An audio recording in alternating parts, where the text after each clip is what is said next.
네, 더불어민주당 이재명 대표의 위증교사 사건 1심 재판에서 오늘 무죄가 선고됐습니다. 예, 법원이 무죄로 판단한 이유에 대해서 임주혜 변호사와 함께 이야기 나눠보겠습니다. 안녕하십니까? 네, 안녕하세요. 예, 1심 결과에 대해서 저희가 좀 법적인 내용을 위주로 좀 이야기 나눌 겁니다. 앞서 우리가 법원을 연결해서 오늘 선고에 대해서 좀 들었는데 위증교사 혐의 1심 재판 무죄 선고를 이재명 대표가 받았습니다. 오늘 선고 내용 일단 정리부터 해주시죠. 그렇습니다. 오늘 있었던 재판은요, 위증교사와 관련된 부분이었습니다. 이와 관련해서 실제로 위증을 한 사람, 김진성 씨에 대해서는 벌금 500만 원이 선고가 되었습니다. 위증을 한 사람에 대해서는 이제 일부 부분, 무죄를 받은 부분도 있지만 포괄적으로 일죄가 되기 때문에 유죄가 인정되는 부분에 따라서 벌금 500만 원이 선고가 되었고요. 네. 이 김진성 씨에게 위증을 교사한 혐의를 받고 있는 이재명 대표에 대해서는 무죄가 선고가 되었습니다.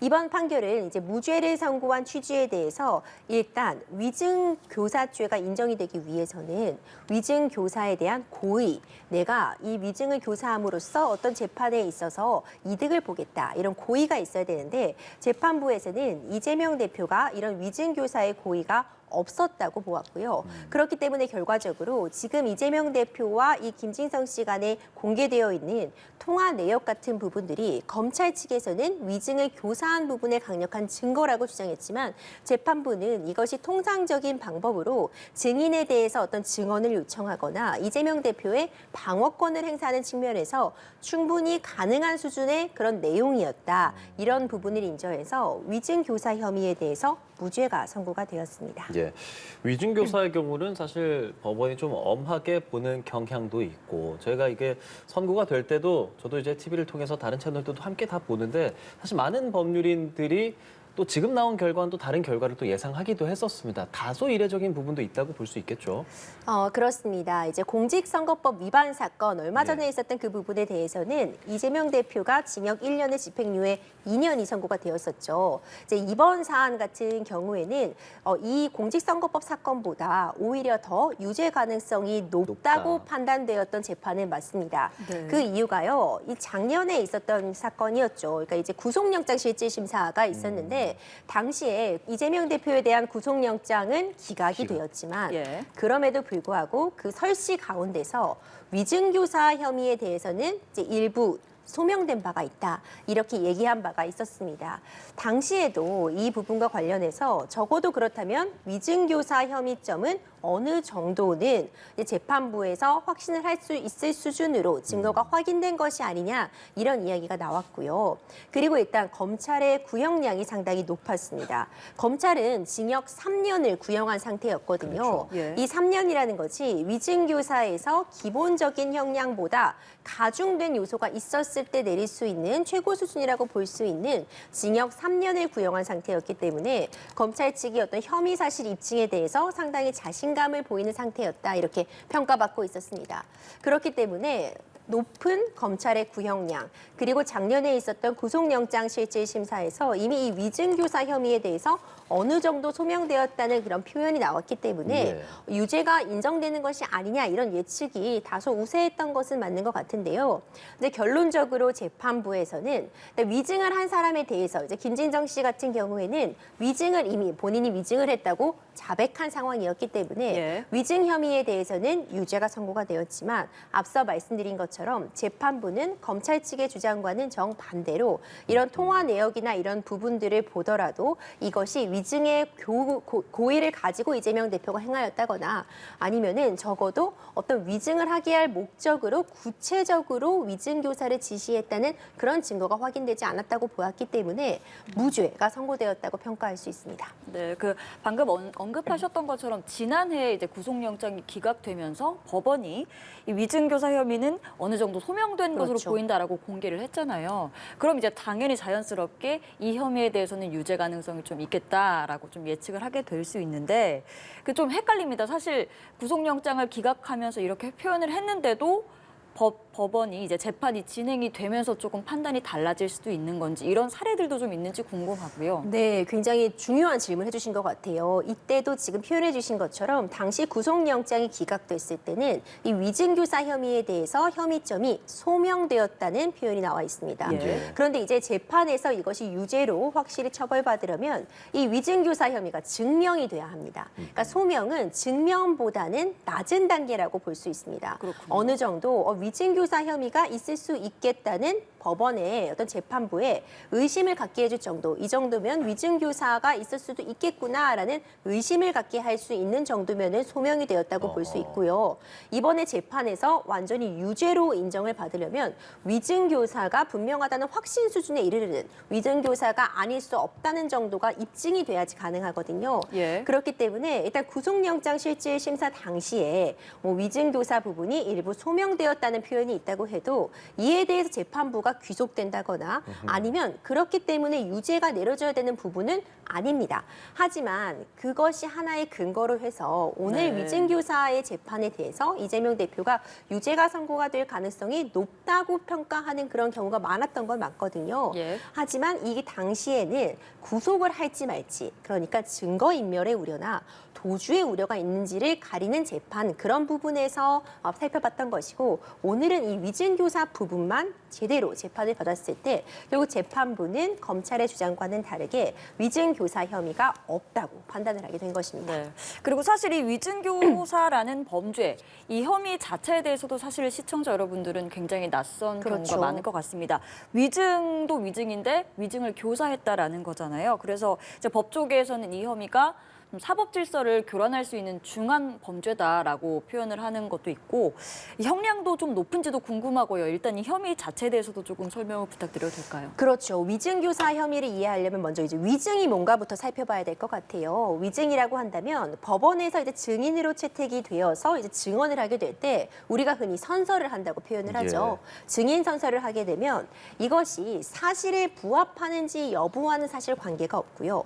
내 기억에 부합하는 진술을 할 의무를 부담받게 됩니다. 예. 그러니까 내가 기억하는 대로 증언을 해야만 하는데 이 내가 기억하는 대로 증언을 하지 않으면 증인이 형사처벌을 받게 됩니다. 그게 바로 위증죄인 건데요. 그렇죠. 네. 그렇기 때문에 이런 죄를 두고 있는 건 그러니까 사법부에 대한 방해 행위, 사법부를 어지럽히는 행위에 대해서 이게 정당한 재판을 진행하기 위해서는 증인의 기억에 일치하는 증언이 정말 중요한데 기억에 반하는 증언을 하게 되면 공정한 재판을 어렵게 한다. 이런 점을 굉장히 죄질이 나쁘다고 보고 네. 사법부에 대한 어떤 질서 유지의 방해 행위라고 보아서 위증죄가 굉장히 무겁게 처벌이 되기도 합니다. 위증죄 자체도 무거운데 위증교사 혐의다. 그렇죠. 근데 위증교사는요, 위증죄보다 더 높게 가중 처벌되는 그런 요소가 있다고 보는 게 예. 위증을 함으로써도 형사처벌이 되는데 그 증인에게 위증을 하라고, 그러니까 불법적인 일을 하라고 이걸 시키는 경우라고 볼 수 있잖아요. 그렇기 때문에 위증교사가 위증죄보다도 양형 기준에 있어서 위증교사가 더 가중적인 요소가 있다. 이렇게 지금 평가를 받고 있거든요. 위증교사는 이렇게 증인이 기억에 반하는 그런 증언을 하라고 유도한 경우, 시키는 경우, 부탁한 경우 이런 경우에 위증교사가 성립을 할 수 있게 됩니다. 양형 기준을 보더라도요. 이번에 위증교사 같은 경우에 기본 형량이 징역 6개월에서 1년 6월 사이 정도로 규정이 되어 있는데 네. 가중적인 요소가 있다면 그러니까 이번 사안처럼 위증을 교사했다거나 아니면 결과적으로 재판 결과에 영향을 끼칠 수 있는 위증을 교사한 경우라고 한다면 징역 10월에서 3년까지 내려질 수 있는 것으로 양형 기준은 되어 있습니다. 이를 바탕으로 해서 검찰에서는 양형 기준상 가중적인 요소를 감안하여 징역 3년을 구형했던 상황이었고 하지만 이런 부분들이 인정이 되지 않았기 때문에 최종적으로는 무죄를 받게 되었습니다. 예, 이제 어느 정도 이제 배경에 대한 것들은 좀 말씀을 해주셨습니다. 자, 그래서 오늘 이 판단이 나온 그 상황으로 좀 짚어보자면 토론회가 있었고 이게 좀 몇 년 전 얘기란 말이죠. 그리고 그 상황에서 검사 사칭이 있었냐 뭐 이런 얘기들도 나왔었고 이재명 대표는 김진석 씨에게 전화를 걸고 뭐 변론 조지서를 보내준다 이런 얘기들이 쭉 오갔단 말이죠. 그렇죠. 그 상황에 대해서 우리가 한번 좀 짚어봐야 오늘 내용이 조금 더 잘 이해가 될 것 같아요. 맞습니다. 이게 사건은요, 사실 22년 전으로 거슬러 올라갑니다. 네. 시작은 2002년도였습니다. 2002년도에 당시 이재명 대표는 변호사로 일을 하고 있었던 상황인데 당시에 KBS 모 PD와 함께 검사를 사칭하게 됩니다. 검사를 사칭하고서 김병남 전 성남시장에게 전화를 걸어서 마치 검사인 것처럼 통화를 하고 어떤 정보들을 알아낸 그런 사건이 발생을 했는데요. 근데 검사 사칭이 문제가 되어서 2004년도에 대법원에서 벌금 150만 원을 선고받게 되었습니다.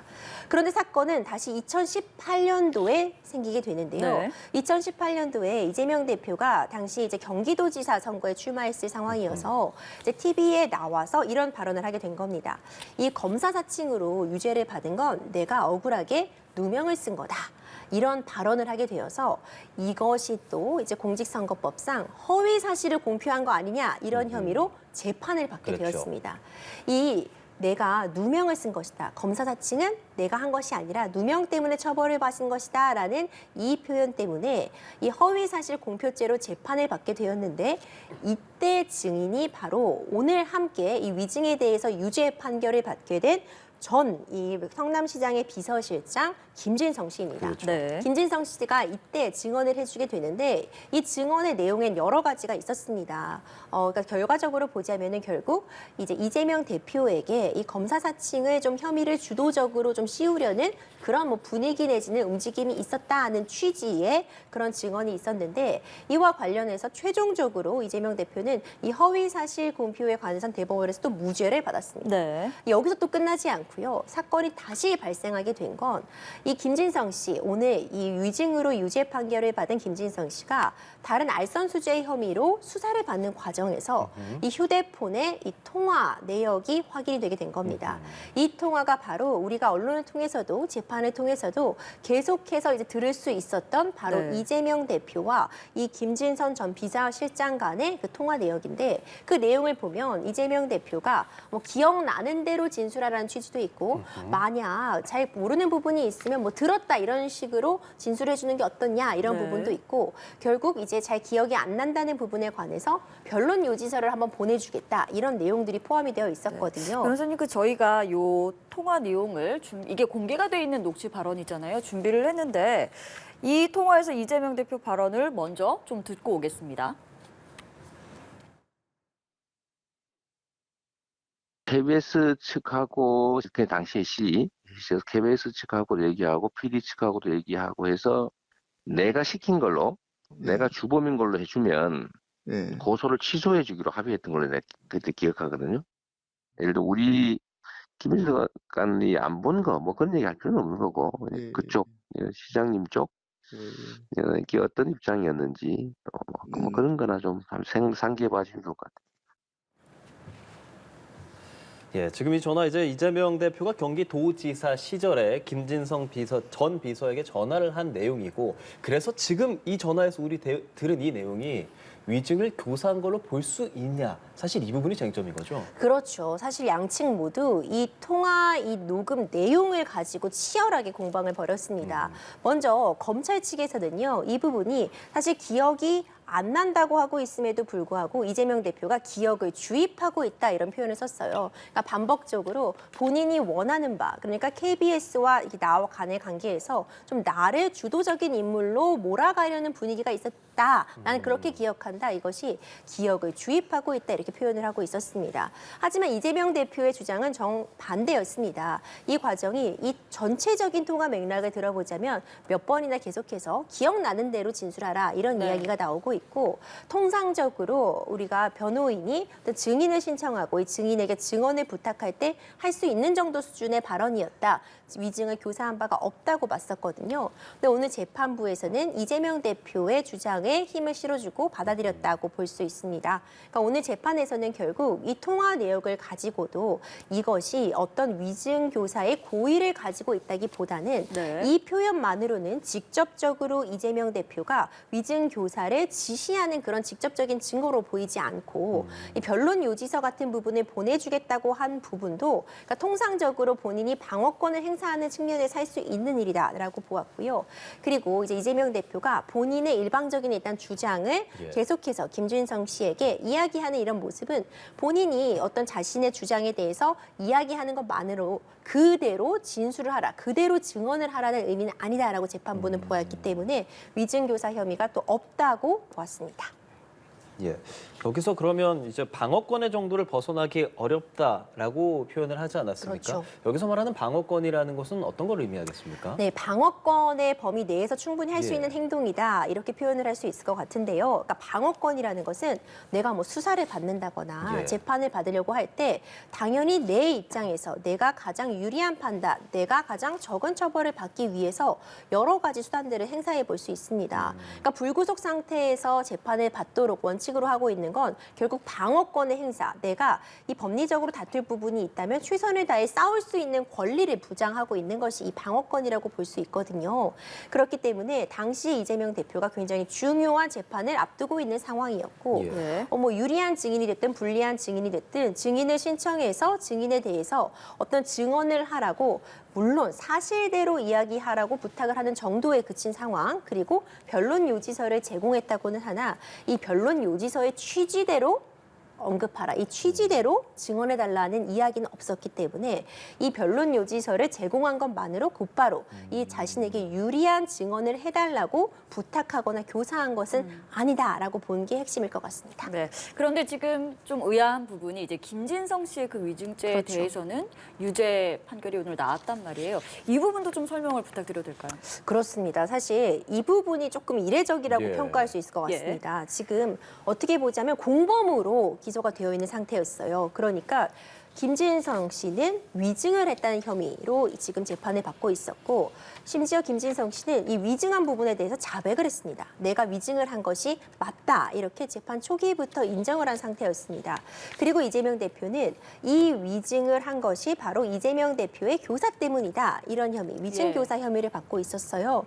그런데 오늘 재판부의 판단을 보자면 김진성 씨의 위증 혐의에 대해서는 유죄를 인정했습니다. 예. 벌금 500만 원이 나왔고 이 유죄로 인정된 그 진술들, 증언들을 좀 볼 필요가 있을 것 같아요. 먼저 이제 유죄 취지로 본 그 증언들을 보면은 뭐 이런 KBS 측 고위 관계자가 이 문제를 협의 중이다 이런 얘기를 들었다. 예. 이렇게 구체적인 어떤 그런 관계들을 진술한 부분들 이런 부분에 대해서 사실과 다르고 기억에 반하는 내용이기 때문에 위증이다 이렇게 보았고요. 그리고 뭐 당시 김병량 씨가 뭐 KBS 측 고위 관계자와 협의 중이라는 말을 증인에게 직접 하였습니까라는 질문에 그렇다라고 대답한 부분, 이런 부분에 대해서는 기억에 반하는 진술로 이제 유죄 취지로 이제 판송을 했는데 다만 이런 분위기가 있었다. 우리 이재명 대표를 주범으로 몰아가자는 뭐 분위기가 있었습니까에 대해서 분위기가 있었다라고 답한 부분은 적어도 이런 분위기라는 것은 어떤 주관적인 인식의 예. 영역이기 때문에 분위기가 있었다고 느꼈다면 이것이 본인의 기억에 반하는 그런 증언이라고 보기는 어렵다고 봐서 이 부분은 또 무죄로 또 판시를 했거든요. 그럼에도 불구하고 이제 전반적인 정황을 봤을 때 포괄 일죄로 규정되어 있기 때문에 예. 이 위증을 인정을 했습니다.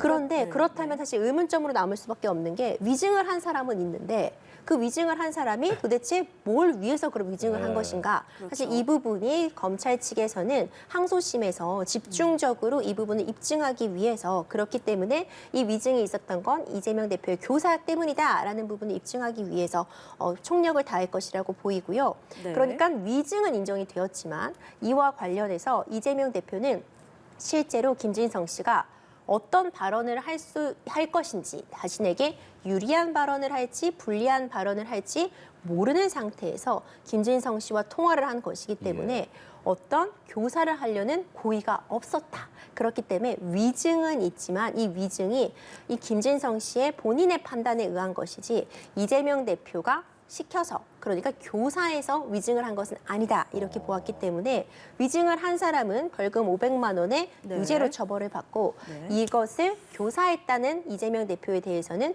고의도 없었고 실제로 교사 행위가 없었기 때문에 무죄다 이런 판단을 내려서 원래는 사실 이 위증을 한 사람이 유죄가 나오면 위증 교사 혐의에 대해서도 유죄가 나오는 것이 좀 더 일반적이라고 볼 수 있어서 이 부분은 좀 재판부에서 이례적인 판단이라고 볼 여지가 있습니다. 네, 아까 예. 말씀하신 것처럼 이 검찰은 오늘 판결에 대해서 이제 납득하기 어렵다며 항소 의사를 이제 간접적으로 밝혔습니다. 그런데 이제 이재명 대표의 경우에는 감사하다라고 표현을 했던 것 같아요. 그래서 저희가 오늘 이재명 대표 발언을 준비했는데 잠시 같이 봐보겠습니다. 진실과 정의를 되찾아준 재판부에 감사드립니다. 그 과정이 참으로 어렵고 길긴 하지만 창의 일속이라고 제가 겪는 어려움이야 큰 바닷속의 좁쌀 한 개 정도에 불과하지 않겠습니까? 우리 국민들께서 겪는 어려움, 그 고통에 비하면 참으로 제가 겪는 어려움은 미미하다 이렇게 생각합니다. 앞으로도 우리 국민들의 더 나은 삶을 위해서 최선을 다하겠다는 말씀드리면서 이제 정치가 이렇게 서로 죽이고 밟는 것이 아니라 서로 공존하고 함께 가는 그런 정치면 좋겠습니다. 죽이는 정치보다 이제 사람을 살리는 정치를 합시다. 이렇게 정부 여당에 말하고 싶습니다.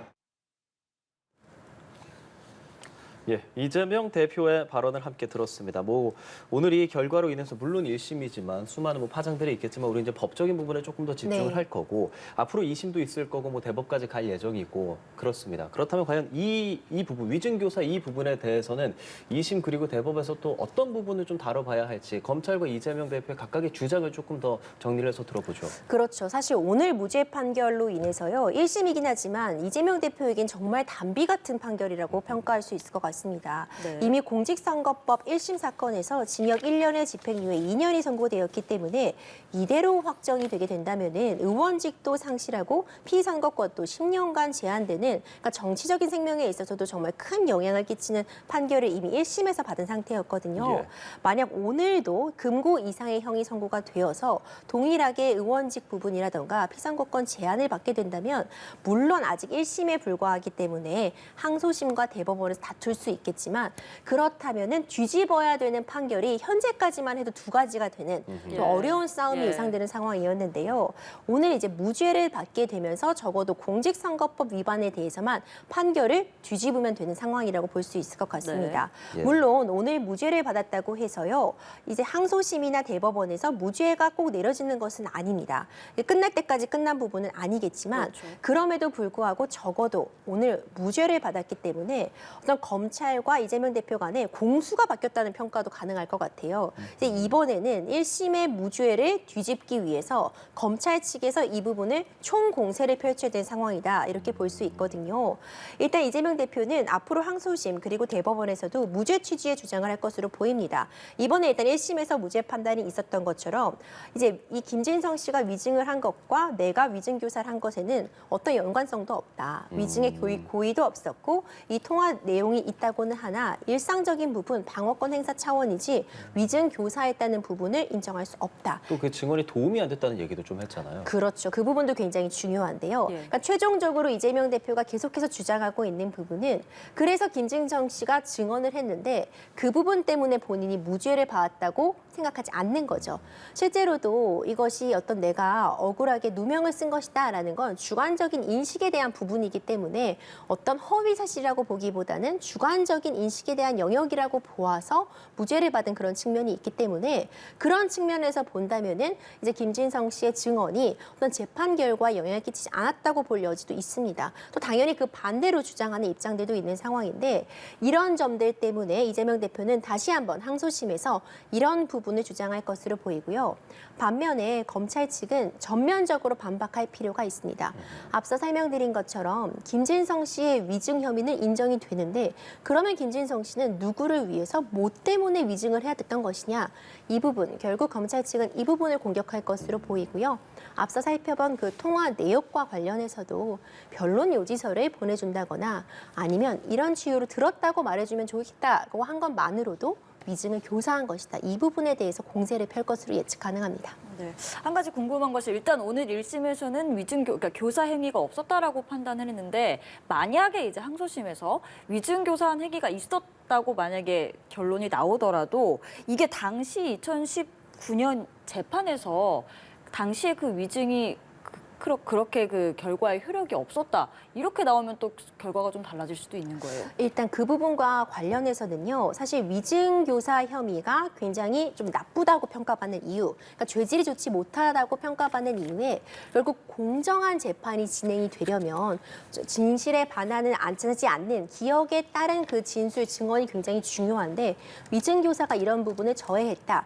이렇게 보기 때문에 죄질이 나쁘다고 평가받는다고 네. 말씀드렸잖아요. 이때 위증교사의 어떤 가중적인 요건 중에 하나가 그래서 재판의 결과에 영향을 끼치면 네. 위증교사가 인정될 뿐만 아니라 가중되는 양형 요소로서 작용을 하게 됩니다.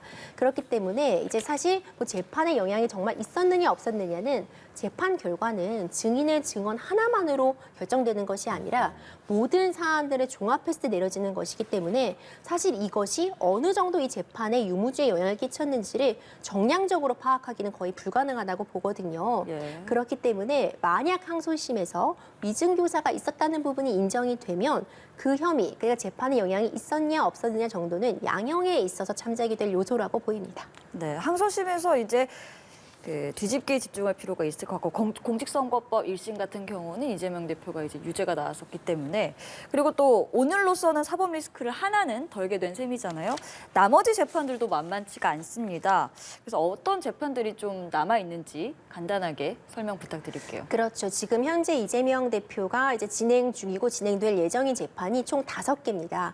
앞서 말씀드린 것처럼 이 중에 공직선거법 위반 사건 같은 경우에는 징역 1년의 집행유예 2년으로 1심이 선고가 되었고요. 오늘 위증교사 혐의에 대해서 1심 무죄가 선고가 되었습니다. 그 외에도 지금 대장동, 백현동, 위례 성남FC 사건이 지금 병합이 되어서 진행이 되고 있는데 네. 이 사안 같은 경우는 워낙 사안이 복잡하고 사실관계나 증인들도 많고요. 이 사건 하나가 굉장히 중한 혐의를 받고 있는데 네 가지가 병합까지 된 상태여서 사실 1심에만 몇 년이 소요될 것이다. 이런 예측이 가능한 상황입니다.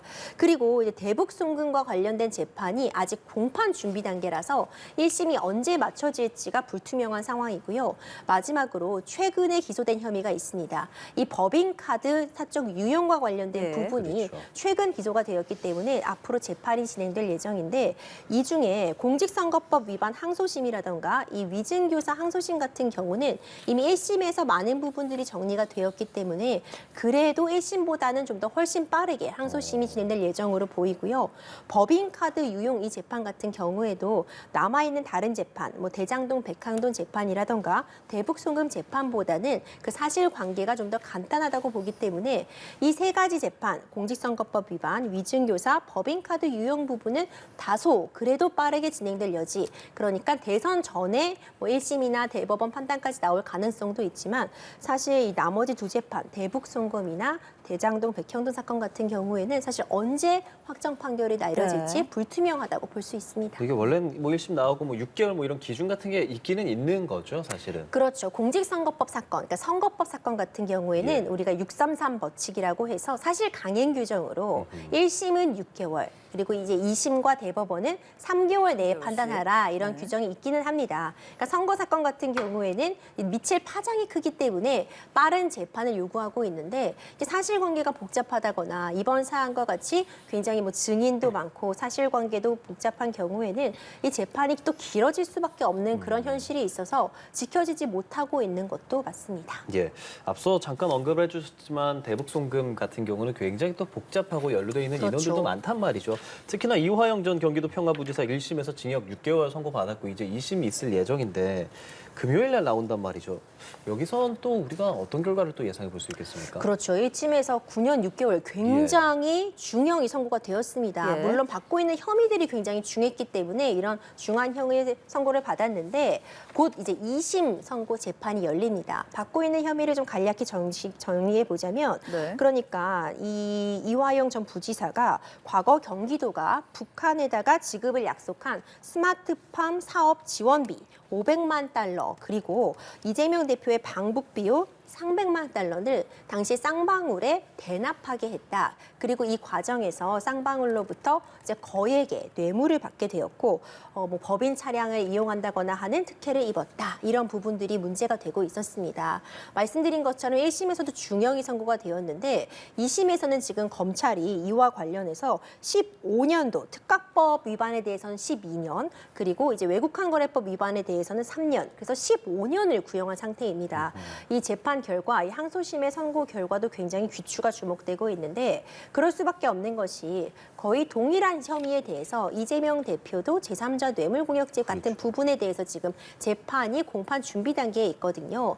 아직까지는 이제 1심이 어떤 구체적으로 지금 진행되거나 결론을 예측하긴 섣부르지만 이화영 전 부지사가 이와 관련해서 항소심에서도 중형을 선고받게 된다면 이 부분이 일부는 이재명 대표에게 영향을 끼칠 수 있는 상황이기 때문에 오늘 항소심, 곧 있을 항소심 결과도 굉장히 그 귀추가 주목됩니다. 그러니까 지금 이화영 전 부지사의 재판 결과, 항소심 결과가 결국엔 이재명 대표의 앞으로의 그 사법 리스크에도 영향을 줄 수밖에 없다는 상황이라는 말씀이신 거죠. 그렇죠. 결국 어떤 증거 관계라던가 그 사실관계 같은 부분이 서로 연관이 될 수밖에 없기 때문에 아직까지 이재명 대표에 대해서는 이 대북 송금 관련해서 이제 재판이 아직은 초기 단계라고 볼 수 있지만 네. 이화영 전 부지사의 경우에는 이미 항소심 선고를 앞두고 있잖아요. 많은 부분들이 어쨌든 자료들이 정리가 되어 있고 1심에서도 이미 중형이 선고된 상태이기 때문에 항소심 결과에 따라서 이재명 대표의 재판에도 일부는 영향을 끼칠 가능성이 있습니다.